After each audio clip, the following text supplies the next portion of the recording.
you rolling with no change, broke boy. Still living with your mama, broke boy. This is the end of your rotten life, you mother. What's good, my G? It's your girl Thug Dream, the highest under God. It's been so freaking long since I recorded a video. This is going to be awkward as hell, but bear with me. I have been gone for 2 years, so I got a couple things to catch up on. And I'm going to be doing my makeup while I record this video because I'm going to be recording a little bit of content for TikTok. So if you don't follow me on TikTok, it is Thugdrina like everywhere else. I haven't been posting on Instagram anymore because earlier this year someone from Vietnam hacked into my account, posted something that I never saw because it was 3 o'clock in the morning, and Facebook flagged the post and deleted all of my accounts. So that means my Facebook, my Instagram, my personal Instagram, which I've had since 2010 or something like that, and my makeup Instagram. So I feel really violated. Like I never imagined like how big of a loss that would feel. Like I'm nobody's big content creator or anything like that, but that shook me. I'm a hoarder of memories, so I think that's what hurt me the most. Like I'm a big hoarder of pictures, memories, things like that, so that really hurt me. So Facebook, Meta, go to hell. I don't know, I've just been getting a lot of feedback that I need to go back on YouTube. My dad, of all people, shout out to my dad, if you see this, he was like, I'm just watching your videos, and I'm like, what? Like, I don't think I've ever shared my YouTube or anything with my dad, so it was just really weird. But I was like, that's cool. And he was like, you need to get back into that, like I really like this. And I'm like, okay. So then I was journaling the other night, and I was like manifesting and stuff, and I was like, God, like let me be a light to somebody else. Like let somebody else see my testimony and be like, oh my gosh, this is my sign. Like, you know, this is my sign. That, and just have faith in stuff like that, because I'm not exaggerating when I say these last 2 years have been a lot. And I haven't really opened up to anybody about how much it has been, because that's just not the person I am. I'd rather record and trauma dump rather than go and speak to like my friends or family about what I'm going through, or speak to somebody that I can pay, because I just don't need the judgment. I was like, you know, God, let me be a light to somebody. Let me share my story with somebody and let them feel like, you know, this is not the end of the world. Like God got me, you know? And I'm not a big Bible thumper. I'm not like a huge religious person, but I just always had this undying faith that God is gonna get me through. 7/7/7, that was July 7th, 2023. Day after the anniversary of my great grandma's death. Like it was a very emotionally taxing day. And so the next day, my morning devotion, I always do morning devotions or whatever. Like I said, I'm not a huge religious person, but I do try to do some things. Like I'm not consistently at the church. I don't be in the Bible like that, but I believe that God got me, and I try to be a light. I try to give to others. I try to be a kind person. Like I try to be genuine. I pray a lot. I have faith, and this is just a part of my faith, right? So this is from 2 Thessalonians 1:11-12. Mind you, I'm a huge numbers person, and 3 is my favorite number. So when I saw 1, 1, 1, 1, 2, 3, and 12 are my favorite numbers, I was like when I said I thought I was dreaming, because I do it right when I wake up, I thought I was dreaming. I was like, after I read this, I went back to sleep, and the rest of the day I was like, that surely was a dream. And then I went back and read it, and I was like, no, it wasn't. So the title is My Constant Teacher. I've never even seen a devotion like this. Like it's got bullet points and stuff. Like I was like, what? God has blessed each of us with passions and abilities so we can in turn bless others. Some ways we can fully allow God's grace to be visible through us. Share your talents to brighten the lives of those in need. Use a hobby or as an outlet to minister to others. Allow the good news of Jesus to fill you with joy, making Jesus attractive to everyone with whom you come in contact. Live so others will see the Savior in you and want him too. I was like, okay. All right, God, I hear you, and I'm gonna get back to it because I know that this is something that I really like doing. I like sharing my story to, you know, others. I feel like it would help somebody. So like, especially with different videos that I've put out, though it has made me feel real vulnerable, I just felt like when I was in this space, I felt alone, and I felt like no one could relate to me, and I felt like no one understood, or people were judging me, and I just wanted help. Like, I just needed help. I'm gonna like, you know, share my story for the girl who is out there feeling like this headspace I'm in every time I create a video, like whether it's funny or really in depth, like, or just, you know, whatever. I always do it for the girl that may be watching and feel like no one's really understanding what's going on with her, or if she doesn't even understand what's going on with her. That's just how I feel. And not even girls, just girls, like anybody, you know what I mean? This past year was a lot for me. I was feeling just very unfulfilled in my job. I'm a teacher. I teach 7th and 8th grade language arts. This is what I got my degree in. This is what I enjoy. This is what I felt like would be my passion. And this year was the first year that I felt like I hated here. Like, I really hated here. It was just so much. And I mean, I've taught hybrid. I've taught during the pandemic. I've taught at a second chance school. I've taught it in all of these strenuous or taxing, like, you know, times of life, and I've still enjoyed it. Like, I've still felt like this is it for me. This year probably was my easiest year of like, okay, we're back in school. I know exactly what I'm going to teach. I have books that I've taught already that I have content for. I'm in this now. Like, this is my 4th year. I got a hang of it. And then it just became emotional. Something like completely out of hand. I started to feel like my students hated me. It was beyond your normal just teacher burnout. I felt like I was under attack. And I also coached cheer for 3 years. So again, something I've been doing for a while. I'm used to it. I know everything I'm going to do.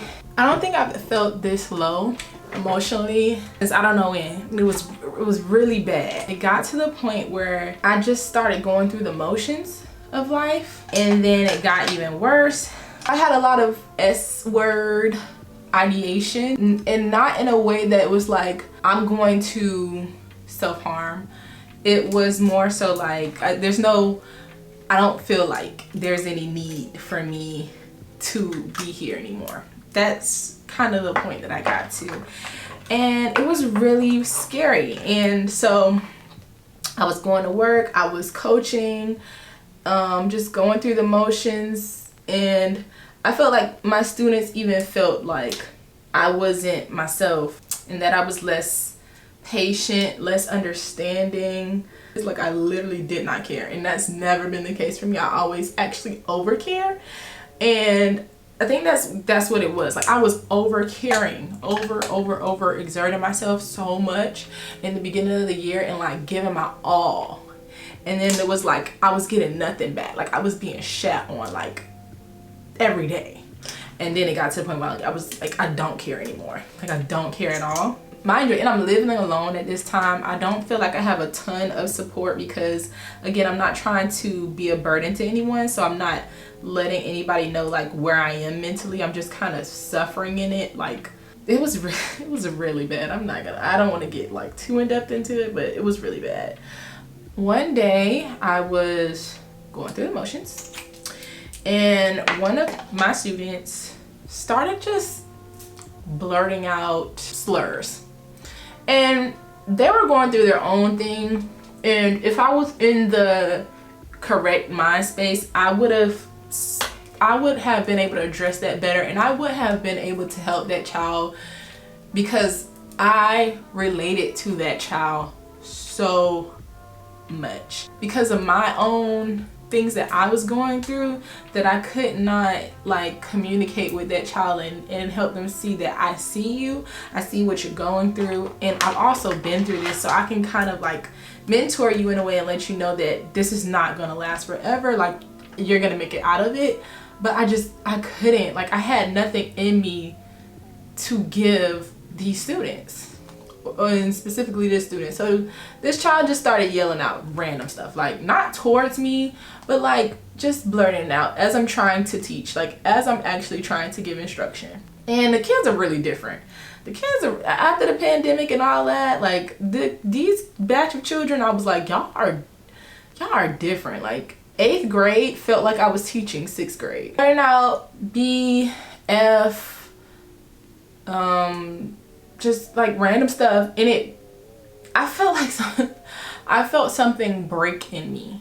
I felt something like snap in me. I broke and I walked out of class. I just completely left my class. I left my class of students in my class, walked out, walked 2 or 3 doors down to my colleague's class who didn't have a class at the time, and I completely fell out on the floor and I just cried. I just bawled.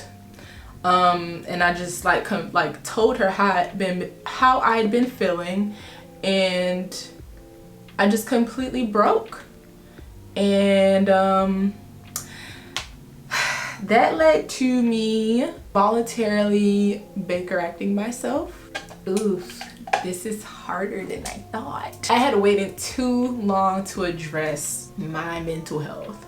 I have always struggled with it because, and I'll just talk about this in another video, dealing with a parent who has mental health things that aren't addressed correctly, because I'm a part of the Black community who calls mental health crisis demons, and that, you know, this person just needs to go to church and this person needs to do this and this and that and not get help.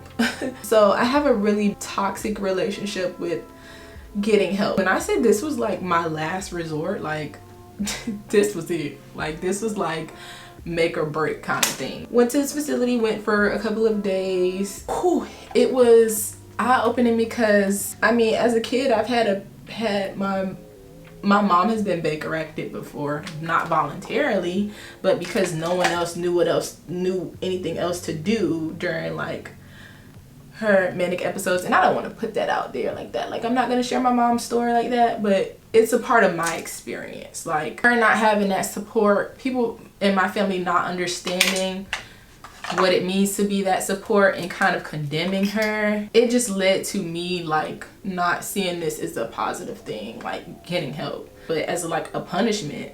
And so I was extremely scared. Like, you know, you have to, everything is taken from you. You don't have a phone. You don't really like, kind of like being in prison in a really nice jail. But it was nice to like just to stop and address like what is happening with me and talk to people who can help. I was in there a couple of days, and the person who I was roomed with was actually going through a manic episode. She is bipolar, and I was like, okay, like it was a lot, because it's just like, wow, this is what my mom may have felt like during this time. Just like there's no support and I'm just here. And I can imagine being there like involuntarily, like it's just crazy. In there for a couple of days, I see psychiatrists, I see therapists. They prescribed me like some vitamins. They said I was vitamin deficient. That's about it. And they're getting therapy and resting and like not thinking about anything in the outside world. Like, it felt like really a crazy experience. Like, I never thought I'd get that low, but I did, and that's okay.